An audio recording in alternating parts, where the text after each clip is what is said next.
In order to read the mind of anyone, you need to know these 3 techniques. These techniques are crucial to master. By mastering these methods, you can effortlessly discern and grasp what anyone is pondering. So let me tell you a Buddhist tale that will teach you how to read the mind of others. In a small village a long time ago, 2 brothers lived. The older brother was blind, so he spent most of his time at home. The younger brother worked as a farmer. However, their farm was constantly being destroyed by many animals in the fields. The younger brother was troubled by this problem, but he eventually came up with a solution.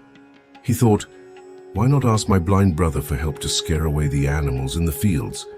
He can sit in the field and shout if he hears any animal sounds. This way our crops will be saved. The elder brother agreed to his younger brother's idea and began sitting in the field. Whenever he heard the sound of animals, he shouted and scared them away. They continued this practice for many days. One time, a deer ran through a field and broke the fence before running away. Shortly after, a king pursuing the deer also came to the field. The king noticed the blind brother and asked him, "Have you seen a deer here?" The blind brother replied, "Your Majesty, I am blind. How can I see a deer? However, I can tell you that the animal that left my field is not worth chasing. You are wasting your time." The king was astonished by the blind brother's words and questioned how he knew this. The blind brother stated, "Your Majesty, the animal you believe to be a deer is actually a pregnant doe. I have never heard of a king hunting a pregnant doe, so I'm telling you that she is not worth your pursuit." The king was left astonished and decided to verify this. He instructed his commander, "Commander, I want that animal alive. I need to confirm whether it is indeed a pregnant doe. The blind man seems to be very sure about this, and I need to investigate. Please go and find out if she is pregnant." The king's orders were received by the commander, who proceeded. When he came back, he told the king that the blind brother was correct, and the doe was pregnant. The king was filled with wonder and couldn't figure out how the blind person could identify the doe as pregnant. The king had many questions and decided to ask the blind man to get to the bottom of this. "Look, I may not know whether you're truly blind or not, but I have come to ask you one thing. Will you give me the correct answer to my question?" In response, the blind brother said, "Your Majesty, you can ask me anything you want, and I will answer you truthfully." The king said, "You are a wise man, and you seem to have a keen understanding of many things. Today I have called you to find out whether my wife is faithful to me or not." The blind brother responded, "Your Majesty, what kind of question is this?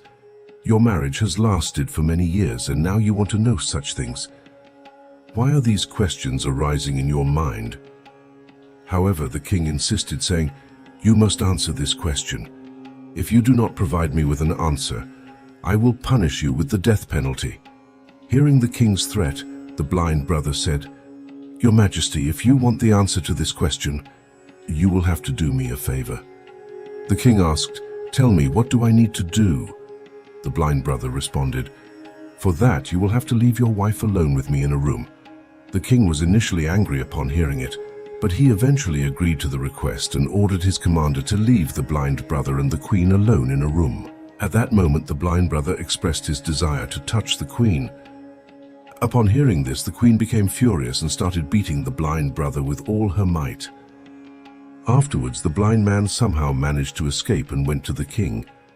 Then the blind brother told the king, "Your Majesty, your wife is unfaithful." The king, enraged, drew his sword and went to the queen. He asked a question, warning her that any falsehood would lead to her execution. He asked if she was faithful or not, to which the queen replied, "Your Majesty, you may as well kill me, but I'm not faithful." The king was overjoyed because everything the blind brother had said was true. Upon hearing this, the king immediately went to the blind brother and asked, "How did you know that my wife is not faithful?" The blind man replied, "Your Majesty, it's quite simple. I told your wife that I wanted to touch her, and she became so enraged that she started beating me. When I told her that I wanted to touch her, she could have refused, but instead she began to beat me, and in the process she touched my entire body. Now you tell me, how can such a woman be faithful?" The king said, "You are quite wise. All right then, let's proceed." He added, Answer one more question correctly and I will let you go from here." The king then asked, "Tell me, am I truly my father's son or someone else's?" To this, the blind brother responded, "Your Majesty, why do you bother with this question? No matter who your parents are, you are the king of this state. So let this question go." But the king insisted, No, I want the exact answer to this question. Otherwise, this question will always bother me. So I want to know the truth." The blind brother responded, "Your Majesty, I can tell you right now whose child you are. But before that, I want you to promise that you won't get angry with me." The king said, "I promise I won't get angry with you." Then the blind brother said to the king, "You are indeed your father's son, but you are also under the shadow of a miserly merchant." Upon hearing this, the king rushed to his mother and asked her, "Mother, please tell me the truth. Am I truly my father's son or someone else's? If you don't tell me the truth, I will give up my life right here." To this, the king's mother said, "Son, you are indeed your father's child, but you are also under the shadow of a miserly merchant." The king is delighted and immediately returns to the blind brother. He asked, "How did you know that the shadow of a miserly merchant was on me?" The blind man replied, "Your Majesty, you asked me many questions and I gave you the correct answers to all of them. If you were any other king, I would have received many rewards by now. But you haven't given me a single penny so far. It was from this that I estimated that you are very stingy." The king bursts into laughter and says, "Whatever you ask for, I will give it to you. But tell me, how do you know what is right and what is wrong? How can you provide such accurate and precise answers?" The blind brother said, "Your Majesty, I am blind by nature. If I had eyes, I could easily understand anyone's thoughts. The mind has its language, and this language can be seen in the actions of a person's body. By observing a person's eyes, lips, the way they work, and their activities, one can understand what is going on in their mind. Based on this, we can know the thoughts of anyone. But I am blind, so I perceive through actions. If I want to know something, I have to assign a task to the next person to see how that person works and how he does the task. Based on that, I can understand what is going on in his mind." The king asked, "So does that mean I can also know someone's thoughts?" To this, the blind brother said, "Certainly, you too can understand anyone's thoughts. But before that, you need to work on yourself. And that work is to calm your mind and bring your mind into the present. For that, today I'm going to tell you 3 ways. And these 3 ways are very easy and simple. But Your Majesty, before that, you have to do one thing. Focus your mind. When we focus our mind and merge our mind into the present, we can understand the thoughts of others. Because that person is thinking in the present. And we also have to bring our minds into the present. Only then can we understand their thoughts. If we are thinking about past events, how will we know what the next person is thinking in the present? Because we are immersed in past events. To know anyone's thoughts, first and foremost, we need to focus our minds and bring them into the present. After that, the blind brother told the king, "Your prayer, yes, Your Majesty, I will tell you the 3 ways by which you can easily understand anyone's thoughts." Then the blind man says to the king, "O king, the first method is to pay attention to the eyes. The most important thing when we talk to someone is to look them in the eyes. Because eyes don't speak, but they say a lot. If we learn to understand the signals in a person's eyes, we can know what is going on in their mind, what they are thinking, and what they are about to do. I don't have eyes myself, but I learned this skill from the revered Gautam Buddha many years ago. He was my teacher and guide. I used to have eyes back then and could understand people's thoughts solely through their eyes. So, if you also want to know the thoughts of others, you should focus on their eyes, such as their gaze, where they are looking and in what direction. If their eyes are wandering here and there when you're talking to them, it means they are searching for a way to escape from the conversation, and someone might be lying.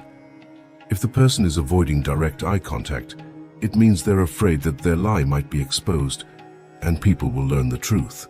But if their eyes look at you without moving, they are probably honest and interested. They want to talk to you and share their thoughts. Also, see how their eyebrows move.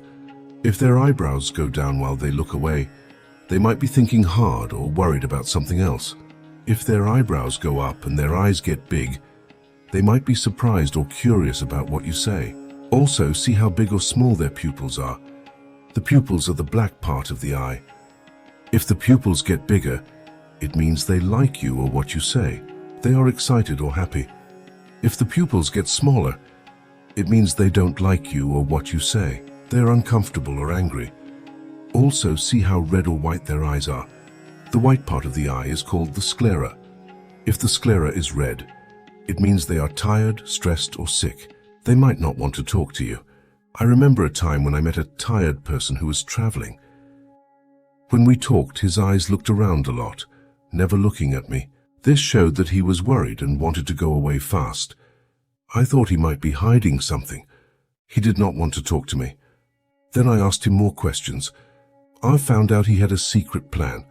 Similarly, other facial expressions can help us easily understand a person's thoughts. Sometimes a person exhibits different behaviors through their face. If you pay attention to a person's facial expressions, you can easily understand if the person is disappointed, very sad, or extremely happy. You can also figure out what they are feeling inside. And all these things can be determined through their facial expressions, Your Majesty. The face is like a picture that shows what people are feeling inside, even if they don't say anything. If you want to understand people better, you have to pay attention to these silent signs. When you see someone whose mouth turns down at the sides, making a small sad face, it usually means they are unhappy, not pleased, or have lost something. You can also tell by their eyes and their body if they are feeling low. On the other hand, a big and real smile, one that makes the eyes and the cheeks go up, is a sign of happiness, friendliness, and kindness. The eyes are very important in this. When they get small and shiny, you can be sure that the smile is real. Look at the space between a person's eyebrows, where the skin wrinkles. When it gets deeper and tighter, it often means they are confused, thinking hard, or trying to understand something difficult or new. The way the mouth is can tell you a lot. A mouth that is closed and squeezed may mean they don't agree, don't like something, or don't want to talk. But a mouth that is open and relaxed means they are open, comfortable, and ready to talk. As you get better at seeing and understanding these signs on the face, you'll be able to know what people are thinking and feeling inside. Whether they say their feelings out loud or keep quiet, their faces will show you what's in their heart, whether a person speaks with their words or not. You can understand everything from their face, Your Majesty. I will tell you a story, the blind brother continued. One time, I met a sad person who came to me for help, but they acted like they didn't care. But I saw a small line on their forehead. It showed they had a problem. I asked them to tell me their problem, and they did. They felt better after that, and I helped them. A real smile makes the eyes happy too. It means they are glad and kind. A frown makes the eyebrows go down. It means they are worried or confused. The eyebrows go up when they are surprised or curious. You can tell how they feel by looking at their faces. Continuing, the blind brother told the king about the third method, saying, "Your Majesty, there is a third language too, which is the language of gestures and body language. To understand a person's thoughts, we need to understand hand gestures and body language. When a person speaks, you may have noticed that they keep moving their hands and making gestures. In addition to words, their body language plays a significant role in conveying what a person is thinking. Your Majesty, the body and the hands can say a lot of things without words. It is like a secret way of talking where you can see what people want and feel by the small things they do. Think about when someone taps their fingers fast while they are talking to you. When fingers make a quick sound on something, it may mean they are bored, in a hurry, or want to end the talk soon. I remember a time when I met a person who wanted to sell me something, and he did this sign. I knew he was nervous, so I made him give me a better price, and he was surprised. Also, when someone crosses their arms, they might not like you or what you say. They are hiding their thoughts from you. This way of holding their arms is like a wall, keeping their thoughts and feelings safe from others. By seeing this sign, you can be nice and careful when you talk to them and make them feel more comfortable and open.